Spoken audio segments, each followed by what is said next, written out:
Welcome to the Chronic Warriors podcast with Cassandra A. Campbell. A platform to share, Hear, and cheer chronic illness warriors. Just know that when you made your commitment to your partner, you took their whole selves.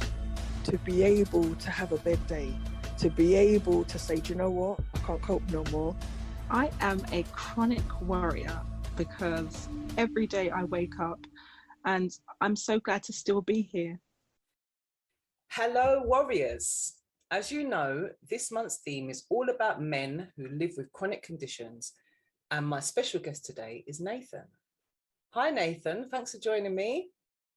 Hi, Cassandra. Thanks for having me. It's nice to be here with you. You're very welcome. How are you doing today? I'm doing pretty good. It's a good day so far. My daughter starts school tomorrow, so I'm super excited for that, honestly. Okay, nice. Right, so do you want to tell us a little bit about yourself, Nathan? Sure, yes. My name is Nathan, and I'm 40 years old, and I live in the States, United States, and I'm in Minnesota, and I'm a dad, and I'm married. My wife and I have a 9-year-old daughter. I have ME, CFS, myalgic encephalomyelitis. I've had it roughly a decade, kind of 8+ years, depending on when the clock officially starts. So I've kind of been living with that for a while, and yeah. Okay, and how have you found living with it? How has it impacted your life, would you say? I would say that it has impacted my life a tremendous amount. I would say it's taken over my life nearly completely. It's very difficult to manage and to navigate, and it's hard. I would just say it's hard. I can totally agree with that one.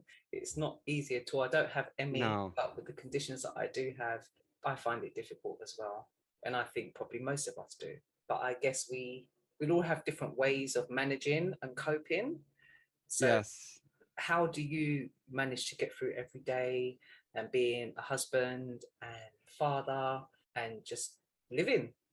It's almost like I don't know the exact answer. Like it's not an easy answer, but I would say part of it has to do with just trying to find, like, resetting expectations. And I feel like having ME it's kind of like a constant grieving process.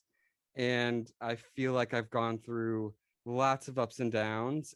Physically, things have progressed for me in that, when I first had symptoms, I was working, I had my own business, and then kind of initially took some time off, and then I felt like, oh, I have things under control. So then I started working again, and then I spent, years just kind of like in this weird limbo of like, well, I have this very intense disease, but I am able to function. I have moments where I can't function, but for the most part, I'm able to function. And so it was almost like kind of like pretending like it's not there part of the time. Mm. And I feel like that makes it really, really difficult. It was a very long learning process for me to just come to terms that it even exists, more or less. That sounds really silly to say out loud, but it's so true. And it still is existing. I mean, we could talk about the physical stuff and how hard that is, and flare-ups. It's like with ME, anytime you do anything, you get this blowback from your body, and so it's so confusing. I feel like I'm just trying to be alive, and my body's telling me, no, we're not going to do that, So it's like, for me mentally, it's a learning process to come to terms with that even exists. And I think where it gets really challenging is getting feedback from the outside around what is going on and other people's acceptance of it, right? Yeah. Institutions, coworkers, doctors, partners, family. Ultimately, what I feel like I've needed is I've needed a lot of people around me to help me mentally make sense of what the hell is going on, even when it doesn't make sense. Yeah. And these conditions don't seem to make any sense whatsoever. It really doesn't.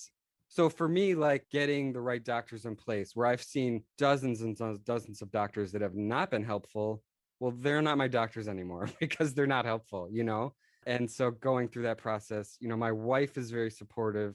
My daughter is very supportive. My parents are very supportive. Here in Minnesota, a number of my wife's family live closer to us than like my brother or my parents do. And they are also very supportive. And so that has been super helpful and I think necessary.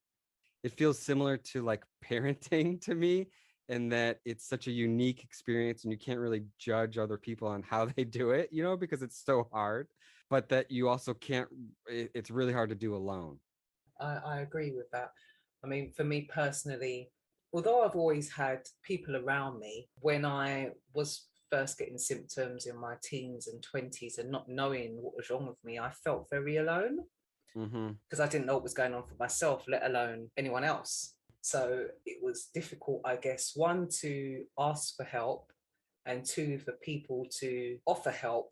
And like yourself, I was in some ways in denial for a long time. But I find that being in denial and not really acknowledging what's going on, it just takes so much more energy. Yeah. As well as dealing with the day-to-day challenges, pain, fatigue, and all the rest of it that you have to deal with. And then on top of that, you're using all of this energy to sort of battle with it, not acknowledge what's going on. Yeah. Pretend that you're okay, put on the facade, you don't need any help. You're coping, Yeah. but you're not. That takes so much more energy. So for me, when I stopped doing that, it was a major relief. Yes. It was a long process getting to the point of being able to ask for help as well. That was difficult. You know, the whole feelings of feeling vulnerable. I don't know if you felt that at all. Absolutely. I mean, yeah, I mean, I find asking for help to be not easy. And, you know, I still struggle with that every day. I think I've had to rely on my partner a lot to kind of understand, you know, a certain amount of like nonverbal communication and understand something that is difficult to make sense of. I've had to rely on her a lot to just help me make sense of it. So I think that's been really helpful. And it's also really helpful that my daughter is very empathic and very understanding, even though it's confusing and impacts her life, you know, in a negative way, but she's great. That makes me feel good. It gives me more hope and optimism with respect to, you know, this thing doesn't have to be such a burden on other people. Like, once I've been able to understand that other people are not maybe as burdened by it as my fears create, then that has been helpful. Yeah. But it sounds like you've got a great support network around you. Yes. So I that's think that is absolutely necessary, which is so heartbreaking when a lot of people and other families are not that way, and it's an extra layer of difficulty that people with ME don't need. You know, they need the opposite, and it is really it's heartbreaking for sure. So we spoke before, and you told me that you had to, well, even just now you said that you had to give up work. Yep. How would you say that that's impacted on your life, on your family? I would say that I mean, that has been very challenging for sure, and very difficult, and kind of a part of the whole grieving process. And you know, I had to stop working about 2 years ago, 2 years and a month or so ago. It also has been helpful because it's taken away a stressor that was forcing me to have flare-ups, basically. You know, I was basically living with having pretty intense flare every 1 to 2 weeks for a good year. The last year I was working, like a year or two. And so it just was a necessary part for me to like try to get a better handle on navigating my body and managing it, just pure symptom management. It really was just necessary. And so, you know, on one hand, it was positive because it gave me more empowerment to just kind of like, you know, just like I can get a little bit better handle on what's going on. Whereas before I just was constantly living in this state of things are just out of control and really difficult. But you know, mentally it's really hard to make sense of, and it's also really hard to feel value as a human being when you're not contributing financially to your family or just not contributing to the world at large. Like, I feel very pulled to help people and make a positive difference, and it's always been kind of like, well, if I'm not doing that, then I don't feel very comfortable, with myself to a certain extent. And so that's been something that I've had to just work through more or less on my own, where I've had to readjust and really take a hard look at my expectations in terms of my value and how I value myself and what I bring, and had to really kind of like make my expectations a lot smaller, like find much smaller joys in life, and just be happy with, like I get to make my daughter laugh. And when I can do that, then it's like that's a huge win for the day, Yeah. So finding a way to just appreciate the small joys in life. Yeah. And I think that is really, really important, because when you're not able to do all of the things that you want to do because of your illness, I know how it can make you feel less worthy. Yes. And not value yourself as much, let alone how anybody else might value you. So yes, it is very important for us to, the things that you were saying there is to sort of reduce your expectations. Yes. Have manageable expectations, but also to find the joy in the small things. It doesn't always have to be big stuff all the time. And I think people feel that if they haven't got this great career, or if they haven't got a job, or they're not doing something to empower the world, that they're not valuable. And I guess the message that I try to give people is that you're valuable regardless. Yes. You're part of this world, and you have a place in this world, and you do have value, and you are important to someone, if not many people. So whether it's a friend, a family member, whatever the case may be, you have value. It just, I guess for some people, it's not in the way that they want to have value. And for myself, what I wanted to do career-wise and the kind of things that I wanted to do just weren't possible. And over the time, I've had to change my expectations, revisit my goals, find different ways of achieving things, and definitely go through that grieving process. Yeah. Also look at what's important, what's really important. Yeah. And also what's going on in the present moment, right? Yeah. Like what is literally happening right now. Right now I have a chronic illness that is very difficult to manage, and that it needs my attention. And that whole like set of expectations, it's not about me, like, around career or achievements or productivity. That's all based on previous experiences or other people's experiences that don't have ME, and they have no idea what it's like to live with it. And so, as you said, it's just about totally changing those expectations. Right now, my daily goals are around what do I need to do as far as sleep and what I'm eating and how much I'm on my feet or lying down, what I'm doing, who's around me, how much I look at a screen. All of that stuff is all around managing my symptoms so that things don't feel unmanageable.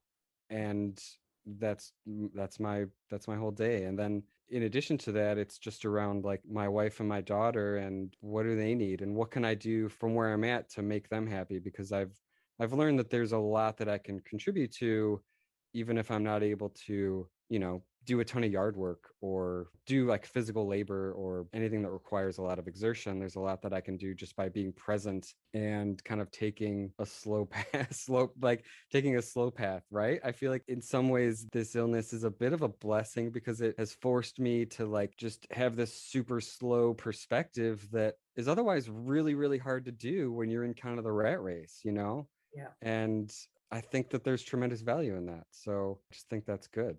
Yeah, I agree. And I think society has certain expectations of us. Sometimes we need to put those expectations aside and just think about what we need for ourselves. And for me, the fact of having to manage the symptoms every day and all the things that you need to manage in regards to what you were saying, how much screen time you have, if you're resting enough, that in itself is massive achievement, just to be able to manage that. It's massive, and it's not something that the everyday person has to think about. People with chronic illnesses, we are like unsung heroes. And that's why I say chronic warriors, because it's the fact that all of the things that we have to think about and do on a daily basis, that the average person doesn't have to. Yes. Do it, and we get on, and we're still here, and we make it through the day, and we get up the next day and we do it all over again. To me, that Mhm. makes us warriors. Anything else is a bonus as far as I'm concerned. You being able to be present for yourself and for your wife and your daughter, that's big. Yeah, I do actually feel that way. I think it has good value. I mean, there's no Yeah. question it does. Yeah, most definitely. I think that a lot of people with chronic illnesses, they don't believe it's possible to have a fulfilled life. Do you feel like you have a fulfilled life? You've had to give up your business, you're not able to do certain things that you want to do, but do you feel fulfilled? I do. At the present, I absolutely do. I don't think that it's easy. I think that there are ups and downs, and I will continue to have ups and downs. And there will be moments where that will feel a lot more difficult. But in the present moment, with where I'm at and where things are, I definitely do. And part of that is being a parent and still being able to be a parent and be a dad and enjoy time with my daughter. That is very fulfilling, and just being able to find simple joys. The trade-off sucks. It's not ideal. It's not where I want to be, but it's where I am. And it's almost like I feel like I have no other option, like I think that there's tremendous value in me having the goal of feeling fulfilled in what I'm able to do and what I'm able to access, even if what I'm able to do and what I'm able to access is not as much as it was before, as much as I'd like it to be. It still is good, and it still is better than, it could. I know that it could be much worse. They say a little bit of something is better than nothing. It's hard because it's easier said than done, like I'm realizing that as I'm saying it, I don't know, sounds a bit cheesy, but I truly do believe that. And I do think that I think that in the end I have no other option but to try to find a way to just make the best out of the situation, right? Yeah. Just turn this negative situation into a positive. I feel committed to that. And I think that, as I was saying before, a lot of that has to do with support and resources. And that as long as I have the right people around me and stay in touch with the people that are supportive, then that makes a huge difference. It's small, but in the end, a lot. I have friends that I've lost, and I have friends that I've become closer to. So I've had to make a real conscious effort to stay in touch with those people that are supportive and know my limits and boundaries and just kind of be vocal about them. And do you find it easy or difficult to be vocal? I find it difficult. I find it very difficult. I think it's been a learning process. It kind of all goes back to changing expectations. When my expectation is that, well, I'm the man of the family and I need to earn income and support our family financially, and I need to do this and that, it's hard to be vocal around, hey, can you help me do this or that? Like, I'm struggling to do simple things. It's hard to ask for help when your expectations make it feel strange that you would ask for help in a certain circumstance, right? Yeah. But once I feel like I'm able to change my expectations, but more importantly, also get the important people around me, get on the same page with them around expectations, then I think it's much easier. I still think it's challenging, but then once that changes, then it's not unreasonable for me to ask my daughter or my wife to get up and get me something, even though I'm lying on the couch. On one hand, in my head, I'm still thinking that doesn't make any sense. Like, I can go get that. Like, I don't need them to do that. But in reality, what's happening is I was just on my feet for a bunch. I went a little bit over my limit, and it just would be so helpful for me not to have to get up right now. And that's normal to them. And the truth is, it's been probably normal to them longer than it's been normal to me. You know what I mean? So as long as we're on the same page and I kind of grasp that, then it feels a little bit easier, I guess. Yeah. It comes back to communication and Yeah. being able to speak up for yourself and be honest and speak your truth. Yes. And also for those around you to be open and willing to receiving it. Yes. Which is very important. Going back to what you were saying about, you've lost some friends, kept some friends, got close with some friends. And it really is about, even if you haven't got a chronic illness, I think over a lifetime, the amount of friends that we drop, pick up, get close to, get distant from, that's just the same for probably everybody.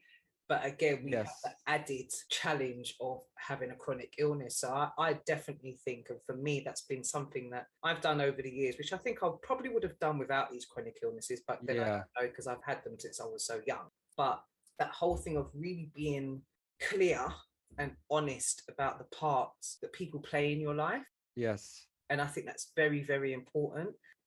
I call it separating the wheat from the chaff. Who adds value to my life? It's not a financial thing or anything like that, or that someone's doing something for me, but maybe just that person when I'm having a low day that I can pick up the phone to and they'll make me laugh. Yes. Or that I can have a vent to and they're going to be okay with me venting, you know? Yeah. So it's those people who we can share the good times with, but also the bad times with, and just being clear on who those people are. Yes. When to connect with those people. Yeah. I think it's really, really important. I think it's extremely important. Yes, absolutely. What you were saying, going back to expectations, do you think that there are different expectations of men living with an illness compared to women? That's a great question. I don't know. I think that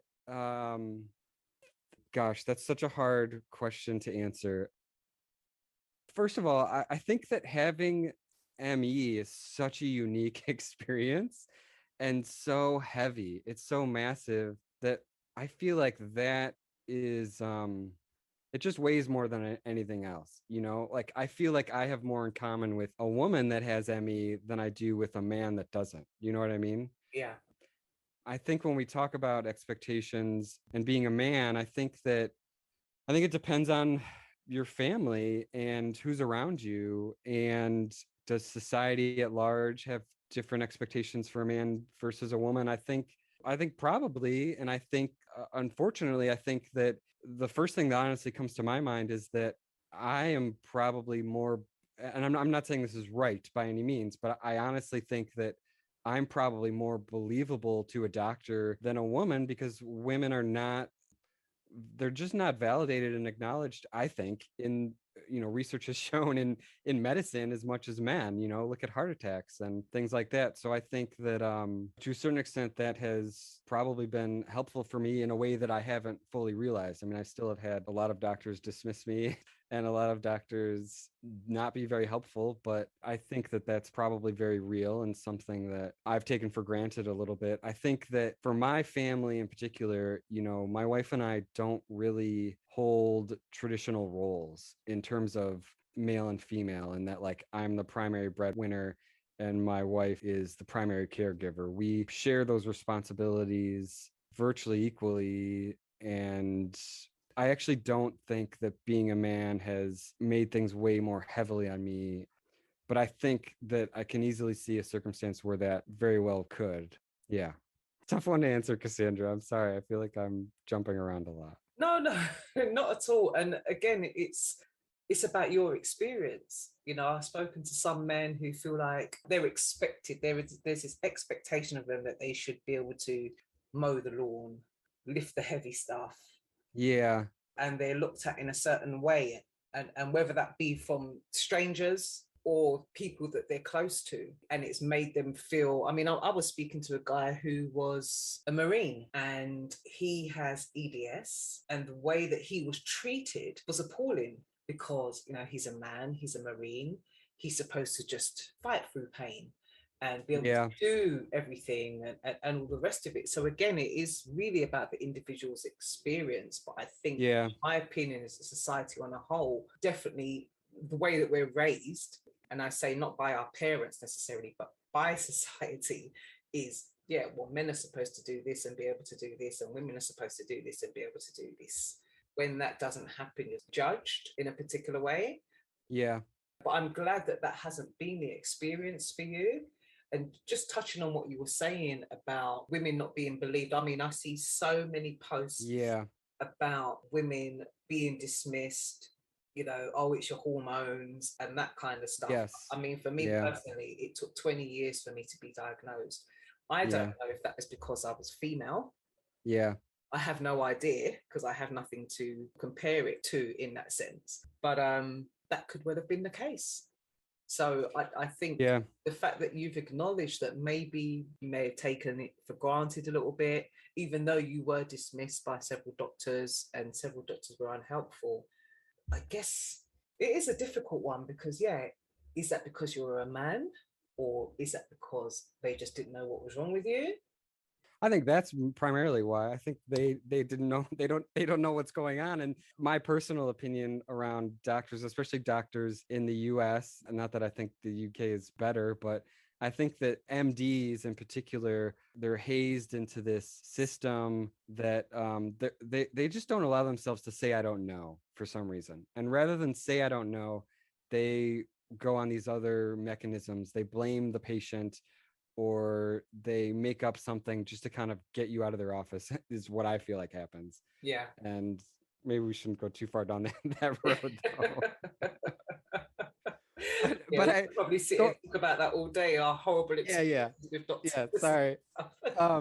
But going back to the male female component, you know, I mean, the expectations around men and women in terms of society at large, they're very real, right? And whether we like them or not, they happen, right? Unconsciously, you know, it's just like racism. Like we would love to think that it doesn't happen, but let's face it, we live in a world where all of these biases are taking place. Yeah. And so I think that is, I do think that that's real. And I do think that I have had some experiences where, you know, whether I'm somewhere and I see maybe an older person struggling, like I immediately expect, oh, I should be helping them rather than me, you know, parking in this handicap space, which I do now, for instance. That is definitely very real. But I guess for me personally, it just doesn't bother me, you know, like it just doesn't even bother me at all in terms of those type of expectations. And I think a lot of that goes back to my wife and the relationship that we have. And also me spending time kind of before I got sick, making sense of those larger expectations and whether or not there's something I care about, and just coming to terms with the fact that I don't.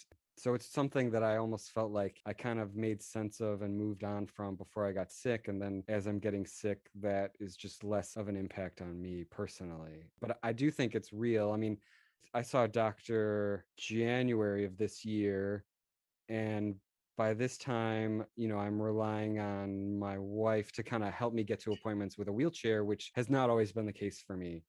And I didn't go to him for ME, but I went to him for some digestive issues. And his kind of conclusion was, oh, well, you're a healthy young man, and that's why this is causing this problem, or whatever. And it's kind of like, doesn't exactly match what this chronic illness that I have that is a bit debilitating, and that research has shown to be, quite frankly, more debilitating than lots of other things. And I don't know, I found that to be just kind of strange. Like, is he just coming to that conclusion because I'm a man? And like, so that's kind of the first and foremost premise. I don't know. That was strange. Yeah, that does sound a bit strange to me. It sounds quite dismissive. Yeah, it was a bit, but I don't know. That's how it goes sometimes. Yeah. I don't know if you've tapped into any support resources yourself, like any kind of support groups or anything like that.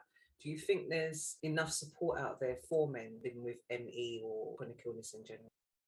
I think that there's a hole for sure, and I think that there could be a lot more. And I think that I think there needs to be more. You know, I don't think there's enough support for people with ME in general, and I think that men in particular could use space to talk about that type of stuff with each other, at the very least. So I think that there should be more, and I think that there will be more as we go into the future. I hope things will improve for ME patients and that we will get more support. So I think that it's lacking for sure. I think that we as ME patients can also do more to help each other. I think it's hard to do because it's such a labor intensive, such an exhausting thing to manage on your own. But I think that we can do more for each other. So I think there needs to be more for sure. Or maybe some of our ME listeners might want to connect with you and get something started. Who knows? Maybe. Could be a new project. It could be, potentially. Because I mean, even if it's just weekly, fortnightly, monthly group chats on Zoom or something. Yeah, monthly. I think monthly sounds better to me, Cassandra. Yeah. But I think that that's certainly possible. Yeah, I think that sounds pretty good, though. I think that would be nice. And I'm sure that would be helpful for some people. I would find that helpful. You know, I think that support groups are tough. And I think that it's hard to, it can be difficult to connect with people and make it sustainable because it is such a unique experience. It's so heterogeneous. It's really quite big in terms of what's really going on under the surface. There's lots of different things. So I think that there can be even lots of different experiences, even just within ME. So I think it's difficult to do and sustain, but would undoubtedly be helpful. And we need more of those resources when we're losing people's lives. I think, what's the statistic? It's 7 times more likely to die by suicide. Last I read, I don't know. Do you happen to know? No, I'm rubbish with statistics. Got it. Got it. I will not ask again though. I think that's what it is. And, we are losing people all the time. So we need to figure something out for sure. Yeah, definitely. Do you think that men in particular would reach out in that regards, support groups and things like that? Because I just find that when I look on social media, it's a lot of women.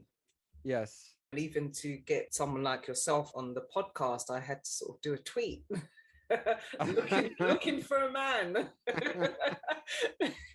Because I'm seeing hundreds and hundreds of women, whether it be ME, EDS, fibromyalgia, but I'm not seeing a lot of men. On Facebook, I'm in some groups. You just don't see a lot of men that are connecting in those kind of groups. And I just wonder why that is. I have no idea. I'm not going to be able to answer that. I don't think. And not that you're expecting me to totally provide an answer, but I don't know. I mean, I do think that men would take part, if that option existed and felt accessible. I think that people would partake in it. But why you see less people on social media, I don't know. I don't know if it is quite literally there's just a lot less of them compared to women. I mean, I know that statistically that not to bring up statistics again, but I know that the diagnosis occurs much more in women than in men. But is that because men aren't seeking support and getting diagnosed, or is that because it's literally not occurring in them as much for physiological reasons? There's a vacuum for research right there. And I also think about people of color in the diagnosis, because I don't see a lot of people of color with the diagnosis. And is that a genetic thing, or is that a cultural thing? That's a question I have in particular, but I don't know. Yeah, I don't know either. It is something that I would like to know. How I'd find that out, I have no idea. Yeah. But I think, from things that I have read statistically, I know also with fibromyalgia, it more affects women. I think it's 80% or something. Yeah. And possibly the same with ME as well. I think that's probably the case. I mean, obviously that's what the research shows, but I think that it is just occurring in men a lot less frequently. Yeah. And then again, as a Black woman, over the past few years, I have seen or connected with more Black women who have that I have. They're out there. I believe they're out there. I mean, I had another guest who is the chair of Fibromyalgia Action UK, and he says, they've got people in Nigeria, all over the place. I think a lot of the time I guess we just don't get the representation. Yeah. So probably just reflects general healthcare disparities as it exists. Yeah. And I think, for myself, in the ways that I was dismissed in my younger years, I don't know. Yeah. Again, I don't know how much of that was because I was female or because I was Black. I have no idea. Or because they just didn't know what was wrong with me, so they just couldn't be bothered. But it is a very interesting thought, because I know that there are some illnesses, some conditions that are more prevalent in women over men, in Black women over white women, that kind of thing. So, but I would not have no idea about how to verify these things. That would take a lot of research, which is not something that I'm particularly about. So if anybody's got those figures, feel free to send them my way. But yeah, it's just interesting, and it's something we might never know, to be honest. Yeah, it's interesting to think about and to discuss. But it also shows how much more recognition we need of the diagnosis, right? And that in order to answer that question, we need to know first and foremost how many, we need to have better recognition of it. I feel like things are a little bit worse again in the UK than in the US, but in the US, one of the things that advocacy groups are trying to push right now is having an ICD-10 code for ME, which at present doesn't exist. kind of exists under this larger umbrella. And the Centers for Disease Control and Prevention isn't doing a good job of tracking how many people really have this in the US. And if we start to do that, then we can start to ask deeper questions of what are the other healthcare disparities. So that's something that we need to be pushing for in the US, is that type of a recognition. And then in the UK, you guys have the NICE guidelines hold up and everything, which is pretty frustrating, but Yes. I won't take us down that road either. Sorry. Yeah, I've been seeing a lot about that and sharing Yeah. about that as well. And I think it's an absolute disgrace. And I just think Yeah. there are so many conditions like ME, that are just not recognized and acknowledged enough, because I know that's definitely been the case for EDS and fibromyalgia. Yes. So we're sort of in a similar boat. I do know over the past couple of years, there's been a lot more awareness around it in regards to Yes. organizations and charities and things like that, and people speaking out. But in regards to actually getting any help and support from the medical profession, for me personally, I know for a lot of people, it's not there. It's not an option. Yeah. It's very different. I know that you guys in the US, you pay for your medical treatment anyway. You have Yes. insurance, etc. With us, we have the NHS, and what I'm Yes. finding is unless you can afford to pay for private doctor, Yes. physio, or whatever, you're just not going to get the treatment that you need. You're not going to get the support that you need. You're not going to get the diagnosis of whether it's the associated symptoms and conditions. It's just very rare that it actually happens. Yeah. And it's not good enough. No, it's really not. good enough. Any of our situations, it's just not on. But yeah, that is a conversation. Another one that we could talk about all day. Yeah. Sorry, I've taken us down some tangents. No, that's absolutely fine. Part of it is part of what you go through. It's part of what you Yes. experience. So it's important and it's relevant. Yeah. So would you have any advice for any men or women or children who live with ME or with similar conditions? What would you say to somebody who's just started getting symptoms and being diagnosed, for example? Oh man. There's so much I would say that my head kind of explodes thinking about it. If someone's just having symptoms, or if someone has like long COVID, for instance, which I think is a good corollary with ME, I would say do not push it and rest and rest and pace. And the majority of doctors don't know anything about what's really going on, and that your job now is to align yourself with people, friends and family, and doctors that are supportive and validating and want to help you figure out what's really going on, and that pushing it is going to make things worse. If someone is well beyond that point and has had ME for a while and they're feeling discouraged, I would say your number one priority is to not give up. And that should be a daily focus and a daily practice. And another daily goal should be to try to find one thing every day that you can find joy in, and to acknowledge that exists, whether that means writing about it or meditating on it or talking to someone else about it, but just having a daily practice of finding joy and acknowledging that joy, and to surround yourself again with people that are supportive and can be in the moment with you and validate what you're going through, because people that are not validating make things worse. They physically make things worse, and they're a physical detriment to illness, just like smoking or drinking too much, right? And the last thing I would say would be to not give up hope for remission. My goals every day are remission. What am I doing to try to get remission? And what am I doing to enjoy the present moment, even if remission's not here yet? Wonderful. I think that is brilliant advice. Thank you so much. Much easier said than done. Yeah, but having something to work towards, that's what's important, rather than having nothing, having a plan. Those things are really important, because then, you've got something to work towards.